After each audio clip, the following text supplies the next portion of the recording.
This video is brought to you by Miniature Market. Thousands of board games, miniatures, and paints, discount prices at miniaturemarket.com.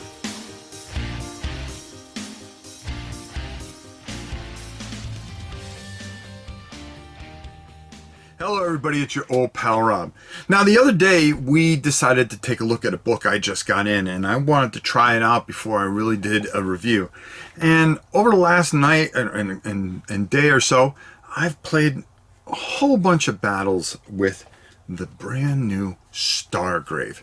Now listen, we're going to be doing this live on the channel and in the next coming week. And I'm going to tell you something. This is something that I really find absolutely fascinating and amazing. What this is able to do is, you know, instead of sitting here and explaining everything and going into a long dissertation, I'll save that for the end of the video. Why don't we go down to the table, take a look at this, okay? And I'm going to show you some of the flexibility that you have with this. And then we'll come back and I'll start raving about what a genius Joseph McCullough is, okay? Let's go down to the table and check it out. I'm not going to go through this whole book because if you want to see it, I went through it live, and within the first 30 minutes I was able to go through the whole book, talk a little bit about it. But once again, everything laid out for you in a perfect fashion. What I want to do here is not only just kind of skim through and just kind of show you things. I just want to talk a little bit about what you can do here. We're not going to cover a whole bunch of the rules, but you know, you're going to be creating this group, and you are going to be taking them on adventures, either against another group that a friend will put together, or you can kind of AI it yourself a little bit and really have some fun and do some different things. Now I'm going to show you some of the things that I wanted to do, and as you can see, I'm just kind of skimming through. Again, if you really want to go check it out, go check out all, you know, all these beautiful scenarios and everything that I covered in a live video earlier this week. So let's go, and I want to show you what I did with some of the stuff that I have. So what I wanted to show you here is some of the flexibility that you can have. These are from Zombicide Invader. I really like the soldiers because they kind of fit the theme of everything that you want to do, and you're going to build a group, okay? And you know, you're going to have your captain, you'll have your first mate, you'll have just recruits that are going to be with you. Okay, and on the other side, you can use whatever you want. You know, you can use this as a bounty hunter, or these creatures as some of the creatures that they have in there, the humanoids. Your flexibility is unbelievable. A robot, if you want to. They have like these guard bots and stuff like that. You're going to be able to assign powers, stats, and so forth and so on. But some of the things that I want to show you is you're not restricted to just building a board. I mean, you can have a board, but I took like this Loki map here, this giant book of science fiction battle mats, and I started looking at it and I go, boy, I could do so much here. Or you could take Space Hulk tiles, okay, because all the measurements, of course by a rule, but you can also, if they're 1-inch measurements, you can use 1-inch squares. So the flexibility with these rule set is just absolutely ridiculous. And forgive me moving because I have to do this a bit. Now the turns are just so simple. Your captain, okay, as you can see right here, you're going to have a captain phase. He's going to be able to take and do his phase just like in Frostgrave, where he's going to have his move, and he's going to be able to use up to 3, he can activate 3 figures. So you're going to be able to move him, shoot him, or move and move a half move, move and a half move, okay, in any kind of order, and you'll be able to do this and accomplish your goals that you're trying to do. You're going to have your first phase is your initiative phase. Okay, you're going to decide who has initiative. Then you're going to have your captain phase, your first mate phase, your soldier phase, and then your creature phase. Combat is just very, very, very simple. For instance, here we have, we'll call it a commando, like they do in the book here. All right, and then also he's going to be taking on this recruit. Okay, they're both going to roll a die. Okay, and everything's done on a 20-sided die. So black die we'll have for our commando, and then we'll have this green die for our recruit. We're going to roll. Now, here's an interesting situation. Okay, we have a 9 here. Our commando has a +4. Okay, so at +4, that's going to be 13. Our whatchamacallit here, our recruit, is going to have a 13. So it's a complete standoff. All right, not good enough. We're gonna roll again so we can get a better number here. All right, now with a +4, that's a 16 to a 9. With a +2 is 11. So now we're going to take the 16 and we're going to subtract it from the armor of the recruit, and the recruit has an armor of 10. So that means we're going to be doing 6 damage to the recruit, who has a health of 12. So we've done a significant amount of damage to him. It's that easy. That's how easy the system is. Okay, now at this point, he can either remain in combat or he can push them back.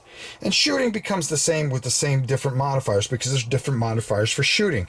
At a range, he may have a +2 where he has 0, and then what we're going to be trying to do is hit him and, of course, try to wound him with the highest roll, taking away from his armor.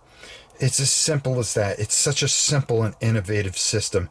And again, a lot of these rules are carried over from Frostgrave, but they add the sci-fi element into it, where you're going to have different kind of psychic powers and things like that.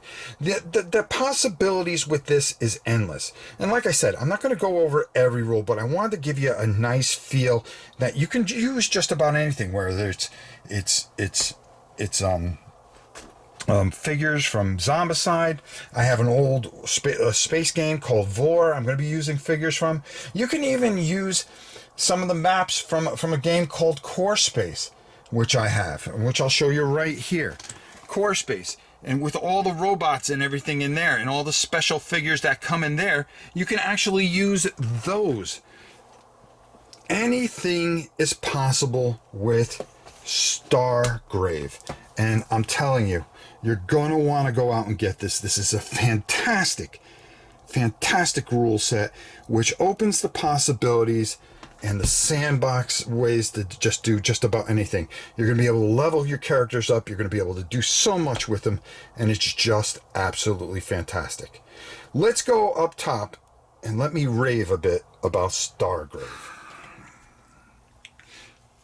The best way I can put this, and this is just being totally honest with you, is that you have games that you may kickstart that is going to cost you $400, maybe $300 to $400, and then waiting 2.5 years or whatever for. But inside this book, the imagination and the passion of Joseph is beyond human words.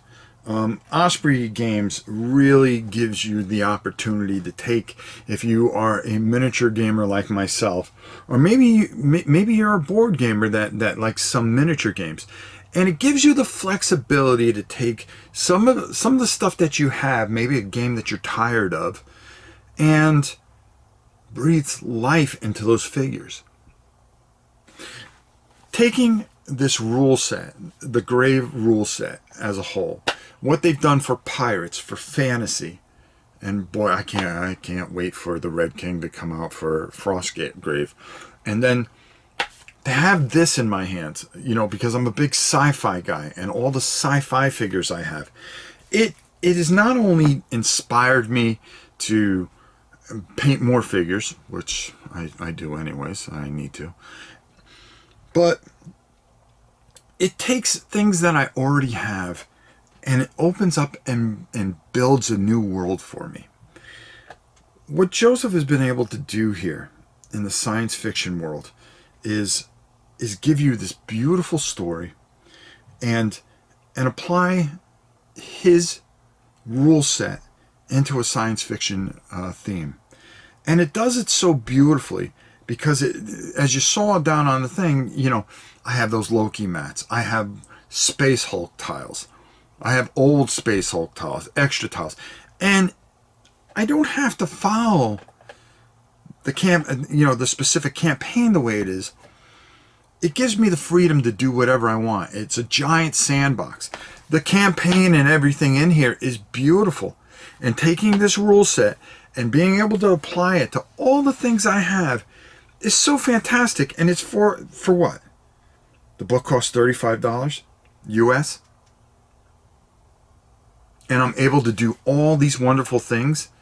This is what we need in this day and age. We don't need the $300 set, even though it's nice to get all the bling and all that other stuff. But we have so much. A majority of us have so much now. And to be able to take and apply a fantastic rule set such as this and apply it to the things that we have, or even going to North Star and maybe building our own imagination and well, yeah, I want to bring in that unit. I like the way that captain looks. Let me bring him in. The possibilities are endless. The rule set is flawless. This has to be one of the top things of this year, this Stargrave. Okay, I've never been more excited, and the more I played it, the more excited I got about it, because I started building things in my head. It gets your creative juices going, and it's just such a wonderful system, and I think it's something that you must have. It's an absolute must have. If you are any kind of miniature gamer, or you are looking to get into miniatures, or you're just looking for something different and something affordable that you can expand upon with your kids or something, especially in these tough times. I suggest this, and I rate this as high as anyone can rate something. Stargrave, and by the genius Joseph McCullough. Thank you. That's all I can say to him and Osprey. Thank you. Thank you. Because you breathe life into these old bones every time you come out with something. And I look forward to each and every time. Until next time, it's your old pal Rob. We'll see you soon.